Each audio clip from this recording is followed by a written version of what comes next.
कैसे हैं मेरे फिल्म के दीवाने। आज की वीडियो में बात करेंगे एक ऐसी मूवी के बारे में जिसके अंदर एक जिन एक शादीशुदा औरत की लेना चाहता है। तो यह जिन इस शादीशुदा औरत की ले पाता है या नहीं, कहानी इसी के इर्द गिर्द घूमती है। तो कहानी शुरू होती है चार दोस्तों से जो कि अपने गांव से थोड़ा दूर एक सुनसान जगह पर शराब पीने के लिए आए हुए होते हैं। और जब हाथ में शराब हो और आधी रात को सुनसान जगह हो तो डरावनी कहानी का मजा ही कुछ और होता है। तो तभी इन चार में से एक लड़का जिसका नाम अजय होता है, वह अपने दोस्तों को डरावनी कहानी सुनाने का प्रस्ताव रखता है जो कि उसके गांव की एक सच्ची घटना थी। लेकिन उससे पहले अजय जिन के बारे में अपने दोस्तों को अच्छे से बताना चाहता है क्योंकि तभी कहानी सुनने में ज्यादा मजा आने वाला था। तो अजय बताता है कि जिस तरह भगवान ने इंसान को बनाया है वैसे ही उसने जिन को भी बनाया है। जैसे इंसान के पास द महान पेलन यंत्र लिंग होता है, वैसे ही जिनों के पास भी एक पेलन यंत्र होता है। मतलब कि जिन के पास भी इंसान जैसा लिंग होता है, लेकिन जिन के पास इंसान के मुकाबले 10 गुना ज्यादा शक्ति होती है और वह किसी का भी रूप धारण कर सकते हैं, वो चाहे इंसान हो या फिर जानवर। तो इस पर इंसान नाराज हुआ।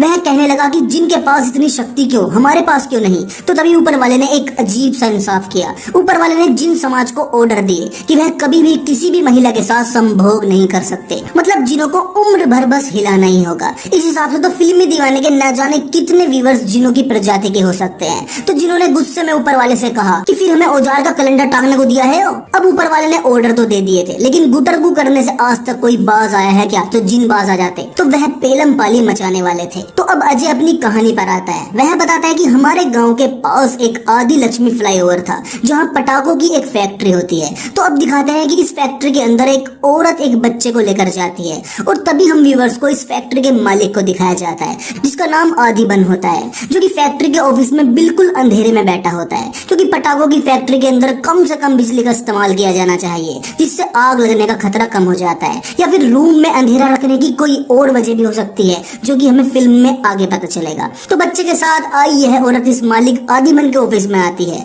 और कहती है कि साहब आपका बेटा बालचंद्र आया है। तो आदिबन अपने बेटे से पूछता है कि क्या हुआ, यहाँ क्यों आए हो? तो इसका बेटा इसे एक खत देता है। तो खत पढ़ते ही आदिबन को पता चलता है कि इसकी बीवी किसी के साथ भाग गई है। मतलब जो इंसान सारी दुनिया के लिए विस्फोटक पटाखे बनाता है उसकी खुद की लुंगी में फुसकी पटाखा निवास करता है, जिसके कारण शायद उसकी बीवी भाग गई थी। तो यह आदमी अपने बेटे को गले लगा लेता है कि मैं ही माता हूँ, मैं ही पिता हूँ, टेंशन मत लेना बिल्कुल भी। तो अब वक्त गुजरने लगता है। बालचंद्र समय के साथ अपनी माँ को भुलाने के लिए अपने पिता के साथ फैक्ट्री में काम करने लगता है। तो अब आदिबन पूरे गाँव में एक नियम लागू कर देता है कि कोई भी इंसान अपनी पत्नी के होते हुए दूसरी शादी नहीं कर सकता और अगर वो ऐसा करेगा तो उसे गाँव से निकाल दिया जाएगा। और फिर आदिबन गाँव के बाहर अपने लिए एक घर बनवा लेता है और किसी रांड औरत के साथ वहीं पर रहने लगता है। तो अब काफी लंबा समय गुजर जाता है और हम व्यूअर्स देखते हैं कि आदिबन का बेटा बालचंद्र अब जवान हो चुका है और वह इस फैक्ट्री का सारा काम संभालता है। तो तभी बालचंद्र के पास फैक्ट्री की एक वर्कर आती है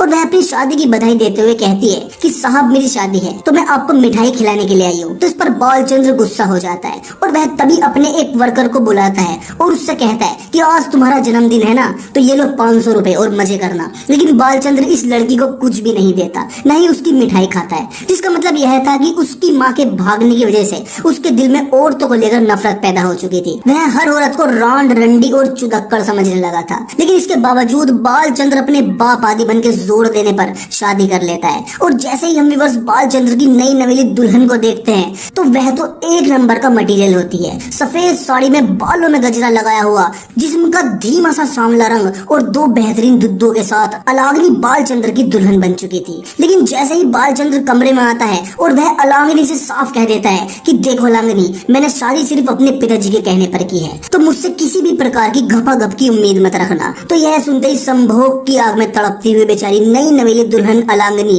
निराश हो जाती है। तो अब बालचंद्र एक चटाई और तकिया लेकर बाहर सोने के लिए चला जाता है। तो यहाँ हम व्यूअर्स कहते हैं कि साले बाप बेटे बनाते तो हैं पटाखे और इनके खुद के पटाखे इतने कमजोर क्यों हैं। तो यहाँ हम व्यूअर्स बाप बेटों के लिए एक कविता भी पढ़ते हैं कि बाप को मना करके उसकी पत्नी चली गई और बेटे ने किया दुल्हन को पेलने से इनकार। पटाखों की गूंज तो इनके काफी दूर तक जाती है, शायद धोती में नहीं बची इनकी बिल्कुल भी झनकार। सुतली बम, आलू बम, बंदर बम बनाते थे और बनाते थे बेहतरीन चक्री।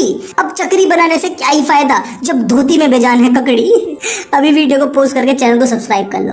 तो इस कविता के बाद आगे दिखाता है कि बालचंद्र बाहर जाकर सो जाता है और यहाँ कमरे में अलाग्नि की आंखों से पानी आने लगता है। अलाग्नि ने कहां से पानी निकालने की कल्पना की थी और पानी कहां से निकल रहा था, बहुत ज्यादा नाइंसाफी थी। तो अब अलाग्नि अपने दोनों टांगों के बीच तकिया फंसाकर चुपचाप सो जाती है। अब सुबह हो जाती है और अलाग्नि अपने एफर्ट्स लगाना शुरू करती है। वह माथे पर बेहतरीन बिंदी लगाकर और सुपर डुपर गाजरी रंग की साड़ी पहनकर अपने नहाए हुए भीगे बालों के साथ बालचंद्र को जगाती है कि आपको काम पर जाना है, इसलिए मैं आपको जगाने के लिए आई हूँ। लेकिन यहाँ तो बालचंद्र की लुंगी में बसे चंद्रमा को ग्रहण लग चुका था। उसकी माँ के भाग जाने की नफरत ने उसका पुर्जा लगभग डैमेज कर दिया था। तो वह अलाग्नि से बात किए बिना ही फैक्ट्री के लिए चला जाता है और यहाँ फिर अलाग्नि को एक बार और रोने को मिलता है। उधर फैक्ट्री के अंदर बालचंद्र के ऑफिस की सफाई करते हुए दो फीमेल वर्कर्स आपस में बात कर रही होती है कि बालचंद्र साहब की पत्नी तो कितनी सुंदर है, रात को बालचंद्र साहब ने तो अपनी सुंदर बीवी की रेल बना दी होगी। तो तभी दूसरी वर्कर कहती है कि अरे पागल, उनकी बीवी इतनी सुंदर है कि वह तो खुद ही हमारे साहब के ऊपर चढ़ गई होंगी। लेकिन हम व्यूअर्स जानते हैं कि उधर साहब ने तो अभी खाता भी नहीं खोला था। तो तभी हम व्यूअर्स देखते हैं कि कोई अदृश्य शक्ति इन दोनों महिला वर्कर्स की बातें सुन रही होती है, जो कि किसी मर्द की भारी आवाज में आए आए कर रहा होता है कि आए माल हो तो ऐसा हो, वरना होते ही मर जा। असल में यह अदृश्य शक्ति बालचंद्र की पत्नी अलाग्नि की सुंदरता के बारे में सुनकर मुठ मार रही थी कि अये उस सुंदर महिला की चर्चा इतनी कामुक है तो वह महिला कितनी कामुक होगी। यह अदृश्य शक्ति खूब आए आए करती है और खूब मुठ मारती है कि अये मजा आ गया, कितना अच्छा गॉसिप सुनने को मिला आज। तो अब कहानी आगे बढ़ती है, जहाँ अलाग्नि अपने पति की लुंगी के करीब जाने की काफी कोशिश करती है। वह बालचंद्र के चंद्रमा तक नील आर्मस्ट्रांग से भी जल्दी पहुंचने के लिए बेताब थी, लेकिन ये बाबूजी मंगल करने के बजाय जंगल में घूम रहे हैं। हमेशा चने उसी सुअर को मिलते हैं जिसके पास दांत नहीं होते। हम व्यूअर्स ड्रैकुला जैसे दांत लिए बैठे हैं, लेकिन चना हाथ ही नहीं आ रहा है। यहाँ पर बालचंद्र ना तो अपनी पत्नी को पेल रहा था और ना ही वह फैक्ट्री को संभाल पा रहा था। जब से उसके पिता फैक्ट्री से गए थे तब से फैक्ट्री लॉस में चल रही थी। तो अब आगे दिखाते हैं कि एक दिन बालचंद्र अपनी फैक्ट्री के ऑफिस में बैठकर कुछ हिसाब किताब कर रहा होता है। तो तभी उसके ऑफिस में लगा एक मात्र बल्ब लिप जिप करने लगता है और तभी एक भयानक सी आवाज बालचंद्र को सुनाई देती है कि हिसाब ना हो रहा हो तो कैलकुलेटर ला दूं। तो यह सुनकर बालचंद्र डर जाता है, लेकिन फिर वह सोचता है कि शायद ज्यादा काम करने से उसके दिमाग पर असर हुआ है। काम तो बिल्कुल भी नहीं कर रहा, यह बस उसकी कल्पना है। तो वह ऑफिस से बाहर जाने लगता है कि तभी यह अदृश्य शक्ति भयानक और बहुत ही भारी आवाज में कहती है कि रुक जाओ, यह कोई तुम्हारी कल्पना नहीं है। अगर तुम्हें यकीन नहीं है तो मैं तुम्हें एक बात बताता हूँ जो तुम्हारे अलावा कोई नहीं जानता। तुमने भी कुछ टाइम पहले फैक्ट्री के हिसाब में से पैसे चुराए थे और उसका इल्जाम अपने एक नौकर पर लगाकर उसे अपने बाप से निकलवा दिया, क्योंकि तुम वो सारे पैसे जुए में हार चुके थे। तो यह बात सुनकर बालचंद्र चौंक जाता है। असल में यह भयानक शक्ति एक जिन होता है। तो तभी बालचंद्र डरकर फैक्ट्री से भाग जाता है और सीधा अपने पिताजी के पास पहुंचकर उन्हें सारी बात बताता है। लेकिन इस पर पिताजी कहते हैं कि बेटा अपने बाप को मत चलावे। जो इंसान पहली बार औरत का इंडिया गेट देख लेता है उसे फिर काम करने का मन बिल्कुल भी नहीं करता। मतलब यहाँ बालचंद्र के पिता को लग रहा था कि बालचंद्र अपनी बहू के इंडिया गेट के दर्शन कर चुका है, इसलिए वह काम से बहाने बना रहा है। लेकिन पिताजी को क्या पता था कि ना तो अब तक बालचंद्र ने अलाग्नि का इंडिया गेट देखा था और न ही अलाग्नि ने अभी तक बालचंद्र की कुतुब मीनार देखी थी। तो पिताजी बालचंद्र से साफ साफ कह देते हैं कि अगर फैक्ट्री नहीं संभल रही है तो मना कर दो, मैं संभाल लूंगा, लेकिन ये बहाने मत बनाओ। लेकिन यहाँ बालचंद्र सच कह रहा था। तो वह अब अपने पिताजी के घर से चला जाता है और अपने घर आ जाता है। तो घर पर तो वही अलाग्नि के एफर्ट्स कि खाना तो खा लो, लेकिन बालचंद्र बहुत परेशान था तो वह बिना खाना खाए ही सो जाता है। लेकिन रात को सोते वक्त उसे उसी फैक्ट्री वाले जिनकी बुरे सपने आने लगते हैं, जिससे वह डरकर एकदम से जाग जाता है। तो तुरंत उसके बाद उसकी धर्मपत्नी अलाग्नि आती है और वह बालचंद्र को शांत करने की कोशिश करती है। वह देखती है कि बालचंद्र को बहुत ज्यादा पसीने आए हुए हैं, तो वह अपने खुशबूदार साड़ी के पल्लू से उसका पसीना पोंछती है। तो जैसे ही बालचंद्र अलाग्नि के साड़ी के पल्लू को खुद के जिस्म पर महसूस करता है, वैसे उसका नील आर्मस्ट्रांग हरकत में आ जाता है और वह हक करता ना धक करता वहीं पर अलाग्नि को चूस लेता है। और फिर क्या था, फिर तो भाड़ में गया जिन और भाड़ में गए जिन के सपने, भाड़ में गई मेरी बचपन की यादें, भाड़ में गई औरतों के लिए नफरत। बालचंद्र अलाग्नि को गोद में उठाकर बेड पर पटक देता है और फिर उसके ऊपर आ जाता है और बस हमें तो यार चूड़ी टूटी हुई दिखाई जाती है। तो अब आगे दिखाते हैं कि अलाग्नि बालचंद्र की बाहों बाहों में नंगी लेटी होती है। तो यहाँ बालचंद्र कहता है कि मुझे मेरी माँ के भागने का बहुत दुख था, इसलिए औरतों से मुझे नफरत हो चुकी थी, लेकिन इसमें तुम्हारी क्या गलती थी, मैंने तुम्हें बहुत दुख दिया है, मुझे माफ कर दो। तो यहाँ अलग्नि कविता के जरिए बालचंद्र की माफीनामा एक्सेप्ट करती है कि मैंने तो तुम्हें तभी माफ कर दिया था जब तुम्हारे भाले ने मेरी योनि को जकड़ा, बस तुम औजार से जाला फेंकते रहना ताकि खुश रहे मेरी कच्ची का मकड़ा, रोज करते रहना मेरी साड़ी ऊपर और कच्ची को करते रहना नीचे, जबरदस्ती लगा देना सफेद रंग की काजल, योनि कितना भी आंख को नीचे। अभी वीडियो को पॉज करके चैनल को सब्सक्राइब कर लो। तो अब इस कविता के बाद दोनों पति पत्नी जिंदगी के फुल मजे लेने लगे थे। अलग्नि सुबह अपने भीगे बालों की छींटों से बालचंद्र को जगाती और बालचंद्र जागकर फिर से अलग्नि की गोद में सो जाता। और अब बालचंद्र अपनी उस वर्कर को शादी का तोहफा भी देने के लिए जाता है जिसे उसने अपनी औरतों की नफरत के तहत इग्नोर कर दिया था, जिसका मतलब यह था कि बालचंद्र के दिमाग में अब औरतों के लिए कोई भी नफरत नहीं थी। बनाने वाले ने दोनों टांगों के बीच का कमाल की चीज बनाई थी। अलग्नि के थोड़े ही वक्त के रगड़े ने बालचंद्र की लाइफ में खुशहाली ला दी थी और पहली बार योनि के दर्शन ने बालचंद्र के डर को भी खत्म कर दिया था, जिससे वह वापस फैक्ट्री में काम करने के लिए आ जाता है और काफी लगन के साथ काम करने लगता है, क्योंकि संभोग ने दिमाग के स्ट्रेस को भी कम कर दिया था। तो अब बालचंद्र दोपहर के भोजन के लिए घर नहीं जाता, तो अलग्नि फैक्ट्री में ही खाना लेकर आ जाती है और ऑफिस में ही बालचंद्र को परोस परोस कर खाना खिलाने लगती है कि तभी कमरे में एकमात्र बल्ब लिपजिप करने लगता है, मतलब कि यह कमरे में जिन की एंट्री का संकेत था। अब जिन अलग्नि की सुंदरता को देखकर पागल हो जाता है और यहीं पर आए आए करने लगता है, मतलब कि मुठबाजी। लेकिन जिन करे तो करे क्या, तो अब बालचंद्र जल्दी से अलग्नि को घर वापस भेज देता है और खुद वापस आकर ऑफिस में बैठ जाता है। तो फिर जिन बालचंद्र से बात करने लगता है, तो बालचंद्र कहता है कि तुम्हें क्या चाहिए, मुझे क्यों परेशान कर रहे हो। वैसे ही फैक्ट्री में चल रहे लॉस के कारण मैं बहुत ज्यादा परेशान हूँ। तो इस पर जिन कहता है कि मैं तुम्हारा ये नुकसान फायदे में बदल सकता हूँ, मतलब मैं तुम्हारे इस पटाखों की फैक्ट्री को कुछ ही दिनों में जमीन से आसमान पर ला सकता हूँ अगर तुम चाहो तो। लेकिन इस पर बालचंद्र जिन से पूछता भी है कि मैं जानता हूँ तुम बिना मतलब के मेरी मदद नहीं करोगे, तुम्हें भी तो कुछ चाहिए होगा। तो जिन कहता है कि मुझे तुम्हारी पत्नी की खून की कुछ बूंदे चाहिए। तो यहाँ बालचंद्र उठकर ऑफिस से जाने लगता है, लेकिन जिन उसे रोकते हुए कहता है कि रुको, तुम अगर फैक्ट्री को आसमान तक ले जाना चाहते हो तो तुम मुझे सिर्फ अपनी पत्नी की खून की कुछ बूंदे देनी होंगी। यह तो तुम अपनी पत्नी की जानकारी के बिना भी ला सकते हो। मैं क्या तुमसे कोई कत्ल करने के लिए बोल रहा हूँ या किसी को नुकसान पहुंचाने के लिए बोल रहा हूँ, सिर्फ कुछ बूंदे खून की ही तो मांग रहा हूँ। तो यहाँ बालचंद्र थोड़ा सोचने के बाद अपनी इंसानी फितरत दिखाता है और जिन से कहता है कि उसका पीरियड वाला खूनी पैड ला दूं। तो इस पर जिन कहता है कि मेरे साथ मजाक मत करे, नहीं तो तेरी टांगों के बीचों बीच मजाक करूंगा और वो तुझे बहुत भारी पड़ेगा। तो अब बालचंद्र अपने घर पर आ जाता है और जिनके ऑफर के बारे में सोचने लगता है। उसे इसमें बहुत ज्यादा फायदा नजर आ रहा था कि सिर्फ कुछ खून की बूंदों के बदले इतनी बड़ी कामयाबी मिलने वाली थी। तो वह अपनी धर्म पत्नी अलग्नि को पानी के साथ बेहोशी की दवाई मिलाकर दे देता है, जिससे अलग्नि तुरंत बेड पर गिर जाती है। और फिर बालचंद्र बिल्लोज के एक पिन की मदद से अलग्नि के खून की कुछ बूंदे एक छोटी सी शीशी में भर लेता है और फिर वह सुबह तक का वेट भी नहीं करता, रात को ही फैक्ट्री के अंदर जिनको खून की बूंदे देने के लिए चला जाता है और ऑफिस में जाकर कहता है कि ये लो खून पियो मजे से। तो जिन कहता है कि टेबल पर खून गिरा दो और अपनी आंखें बंद कर लो। और जैसे ही बालचंद्र टेबल पर खून गिराकर अपनी आंखें बंद करता है कि तभी हम व्यूअर्स एक भयानक क्रिएचर को प्रकट होते हुए देखते हैं, जो कि आता है और टेबल पर अलग्नि का खून चाटकर तुरंत वहां से चला जाता है। और फिर वह बालचंद्र से कहता है कि बहुत ही गजब का खून था, तुमने मुझे एकदम खुश कर दिया और अब मैं अपना वादा निभाऊंगा और से तुम्हारा यह व्यापार तुम्हारी कल्पना से भी परे फले और फूलेगा। और फिर जिन कहता है कि अब मैं यहाँ से जा रहा हूँ और मैं तुम्हारी तरक्की देखने के लिए वापस जरूर आऊंगा, लेकिन जब तक तुम मुझे खुद नहीं बुलाओगे मैं वापस नहीं आऊंगा। और फिर जिन फैक्ट्री से बाहर निकलकर वहां से चला जाता है। जिनके मम्मी पापा को पता भी नहीं था कि वो पता नहीं क्या क्या डील करता फिर रहा है। तो अब आगे दिखाना है कि बालचंद्र का व्यापार बहुत ही तेजी के साथ फैलने लगा था। दूर दूर के शहर के बड़े बड़े लोग भी बालचंद्र की फैक्ट्री से ही पटाखों का स्टॉक खरीदने लगे थे। बालचंद्र को फैक्ट्री से इतना फायदा होने लगा था कि वह एक और पटाखों की बड़ी फैक्ट्री खरीद लेता है और अपना व्यापार दिन रात बढ़ाने लगता है। और फिर वह अपने पिताजी के पास जाता है, जिससे उसके पिताजी बहुत ज्यादा खुश हो जाते हैं कि मैं खुद भी फैक्ट्री को इतना आगे नहीं ले जा पाया और तुमने ये सब कर दिखाया है, मुझे तुम पर नाज है। और फिर बालचंद्र अपने घर आ जाता है। तो बालचंद्र और उसकी पत्नी अलग्नि एक मंदिर में मन्नत मांगने के लिए जाते हैं। तो फिर बालचंद्र अलग्नि से पूछता है कि तुमने मन्नत में क्या मांगा। तो अलग्नि कहती है कि मैंने कुछ भी नहीं मांगा, मैं बस बचपन से ही चाहती थी कि मुझे बहुत ज्यादा प्यार करने वाला पति मिले, जो मुझे मिल चुका है और अब मुझे भगवान से कुछ भी नहीं चाहिए। तो इस बात पर बालचंद्र को बहुत ज्यादा अच्छा फील होता है और वह कहता है कि मैं तुम्हारा ख्याल हमेशा रखूंगा, टेंशन मत लेना बिल्कुल भी।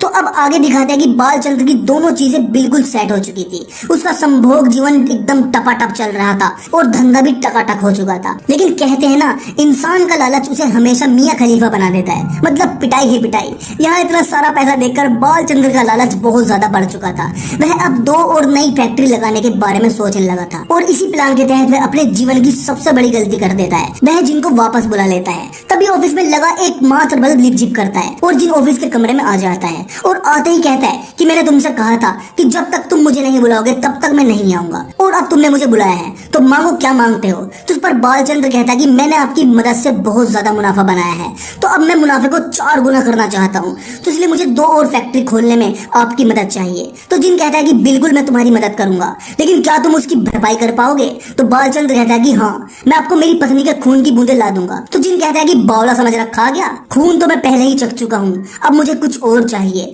तो बालचंद्र पूछता है कि क्या चाहिए। तो जिन एक कविता के जरिए बालचंद्र को बताता है कि आखिर उसे अब क्या चाहिए, कि एक माँ अपने बच्चे को पैम्पर लगाती है ताकि वो कभी भी बिस्तर पे न मूते। पहले मैं औरतों का खून चखता हूँ, फिर मांगता हूँ उनकी चूते। अगर तू चाहता है तेरे व्यापार में रिदम आए और 8वां लगने लगे सुर, तो 3-4 दिन के अंदर अंदर मुझे चाहिए तेरी बोब्बो की बुर। अभी वीडियो को पोस्ट करके चैनल को सब्सक्राइब कर लो।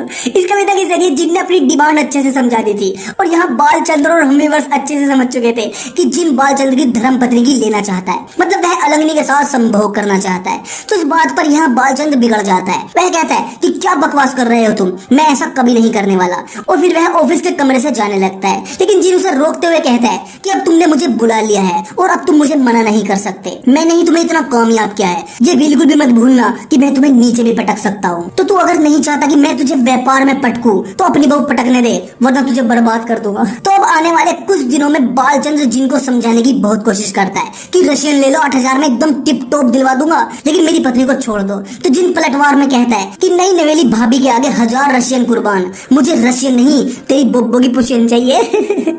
तो यहाँ पर बालचंद्र बुरी तरीके से फंस चुका था, जिनको वापस बुलाना उसकी सबसे बड़ी गलती थी। तो एक दिन अखबार में बहुत ही बुरी खबर छपती है कि सरकार ने पटाखों पर पूरी तरह से बैन लगा दिया है, मतलब कि ना तो पटाखे मार्केट में बिकेंगे और ना ही कोई भी फैक्ट्री पटाखे बना सकती है, जिससे बालचंद्र को एक बहुत बड़ा झटका लगता है। और यह बुरी खबर पढ़ने के बाद पहली बार बालचंद्र जितना टूट चुका था। तो अब वह इस खबर की जांच करने के लिए सरकारी दफ्तर में जाता है, जहां उसे एक कर्मचारी बताता है कि आप फिक्र न करें, सरकार जल्द ही इस बैन को हटा देगी और आप फिर से पटाखे बना सकते हैं। तो बालचंद्र इस सरकारी कर्मचारी की बात से उम्मीद लगाकर अपनी फैक्ट्री के सारे स्टॉक को फैक्ट्री से निकालकर दूसरी जगह सेफ तरीके से स्टोर करवा देता है, ताकि जब भी सरकार बैन हटाए तो वह यह सारा स्टॉक फिर से बेच सके। लेकिन जिन तो बुर का बहुत तगड़ा दीवाना था, वह बालचंद्र को कहां चैन से बैठने देने वाला था। अचानक से गांव में तेज बारिश हो जाती है और बालचंद्र ने जल्दबाजी में अपने गोदाम की सही से सीलिंग भी नहीं करवाई थी, तो उसके पटाखों का सारा स्टॉक पानी में भीगकर बर्बाद हो जाता है, जिसे देख वह बुरी तरीके से टूट जाता है और बेबसी और गुस्से की हालत में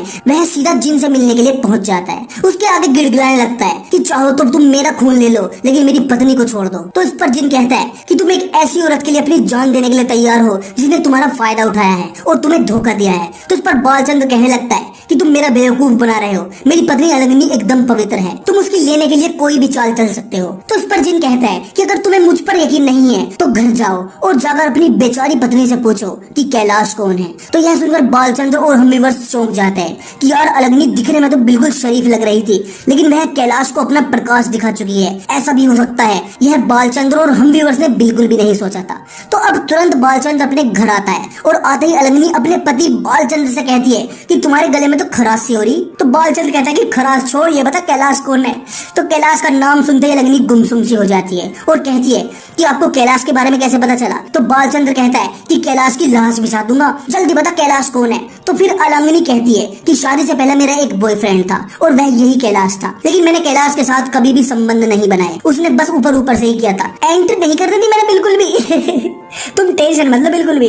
और फिर अलंगनी कसम खाकर कहती है कि मेरा विश्वास करो, मैं पूरी वर्जिन हूँ। तो इससे बालचंद्र को थोड़ा सुकून मिलता है और वह एक राहत की सांस लेता है और वह फिर से जिन के पास जाता है और उससे कहता है कि तुम झूठ बोल रहे हो, उसने कभी भी कैलाश ढाबे के साथ कोई संबंध नहीं बनाए, वह एकदम पवित्र है। तो इस पर जिन कहता है कि तुम कितने भोले हो, उसने कह दिया और तुमने मान लिया, वह झूठ बोल रही है, मैं तुम्हें भी सारी सच्चाई दिखाता हूँ। तो फिर जिन अपने आदम के जमाने के सीसीटीवी में कुछ वीडियो क्लिप दिखाता है जिसमें बालचंद्र देखता है कि एक मर्द अलगनी के ऊपर चढ़ा हुआ है जो कि शायद कैलाश का ढाबा था। तो यह दृश्य देखने के बाद बालचंद्र बुरी तरीके से बौखला जाता है और वह सीधा अपने पिताजी से मिलने के लिए जाता है और उन्हें शुरू से लेकर एंड तक सारी बात बताता है कि कैसे एक जिन ने उसे कामयाब किया और कैसे वो अब अलगनी की चवन्नी मांग रहा है। तो यहाँ बालचंद्र का बाप अपने बेटे को एक दिल दहलाने वाली सलाह देता है। वह कहता है कि दे दो, तू अपनी पत्नी को जिन के हवाले कर दे, किसी और के नीचे निकली हुई औरत का तू क्या करेगा, इसलिए दे दे। और अगर तेरे पास पैसा होगा तो और भी काफी औरतें आ जाएंगी, लेकिन अगर पैसा गया तो एक भी नहीं आएगी। तो इस पर बालचंद्र कहता है कि अगर गांव के सभी लोग पूछेंगे कि अलगनी अचानक से कहाँ चली गई तो उसका बाप कहता है कि कह देना कि भाग गई है। तो यह सुनते ही बालचंद्र और व्यूअर्स चौंक जाते हैं क्योंकि यहाँ एक सस्पेंस खुलता है, मतलब कि बालचंद्र की माँ भागी नहीं थी, उसके बाप ने अपनी पत्नी को इसी जिन के हवाले कर दिया था। इसी वजह से उसके टाइम पर भी फैक्ट्री बहुत अच्छे से चल रही थी। तो बालचंद्र भी तो इस सुअर का ही खून था, वह भी अपनी पत्नी अलगनी को जिन को सौंपने के लिए तैयार हो जाता है। तो बालचंद्र अपने घर पर उदास बैठा होता है तो उसकी पत्नी अलगनी आकर उसकी उदासी की वजह पूछती है। तो वह बताता है कि हमारा व्यापार बहुत ही बुरी तरीके से घाटे में जा रहा है, इसलिए मैं आज ही एक पंडित जी से मिला। उन्होंने कहा है कि अगर सब कुछ सही करना चाहते हो तो तुम्हें और तुम्हारी पत्नी को फैक्ट्री के अंदर फिर से शादी करनी होगी। तो बेचारी अलगनी एक पल में ही अपने पति की यह बात मान जाती है और वह फिर से खूबसूरत सफेद रंग की साड़ी पहन लेती है और बालों में खुशबूदार गजरा लगा लेती है और फिर बालचंद्र अलगनी को लेकर अपनी फैक्ट्री में आ जाता है। तो यहाँ पर बालचंद्र अपनी पत्नी को फैक्ट्री के ऑफिस में छोड़कर वहाँ से यह कहकर जाने लगता है कि मैं शादी के लिए पुजारी जी को लेकर आता हूँ। तो यहाँ अलगनी बहुत ज्यादा डर रही होती है कि तभी उसे जिनकी आवाजें आना शुरू हो जाती है जिससे वह कांपने लगती है।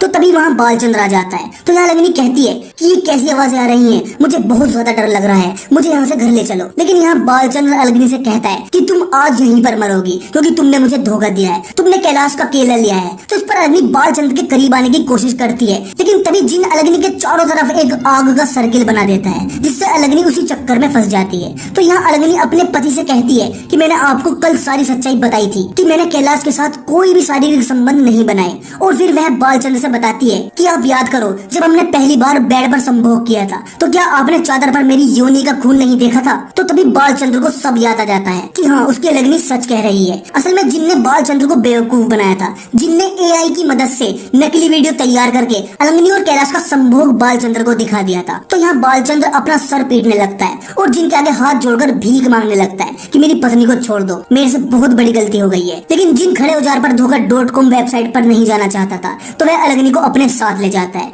और उसके साथ खूब दबा दबा कर संभोग करता है और यहाँ पर बालचंद्र तड़पता ही रह जाता है। और यहाँ से हम व्यूअर्स को एक बात और पता चलती है कि बालचंद्र की माँ भी पवित्र ही थी, जिनने उसके भी बाप को बेवकूफ बनाकर एआई की मदद से उसे भी कोई वीडियो दिखा देती और उसकी पत्नी को खूब दबादम पेला था। तो अब तो बालचंद्र फैक्ट्री से सीधा अपने बाप के पास जाता है। तो आते ही बाप कहता है कि शाबाश बेटा, दे आया उसे। तो अब बालचंद्र हक करता ना धक करता एक तकिया उठाता है और अपने बाप को बिस्तर पर ही मार डालता है क्योंकि उसने ही उसकी पत्नी को जिन को सौंपने की सलाह दी थी और उसकी माँ को भी वही सौंप कर आया था। और फिर बालचंद्र वापस अपनी फैक्ट्री के ऑफिस में आता है और यहाँ आकर वह खुद को फांसी लगा लेता है। तो इसी के साथ अजय की यह कहानी यहीं पर खत्म हो जाती है। लेकिन अचानक से जहाँ बैठकर अजय कहानी सुना रहा होता है वहाँ का एक बल्ब लिप जिप करने लगता है, मतलब कि यह चारों इसी फैक्ट्री में बैठकर शराब पी रहे थे और बल्ब के लिप जिप करने का मतलब था जिन की एंट्री। लेकिन इस बार मेल जिन नहीं होता बल्कि अलगनी ही जिन के रूप में वहाँ आती है, जिसका मतलब था जैसे कि मेल जिन ने ना जाने कितनी औरतों को पटा पटा कर पेला था,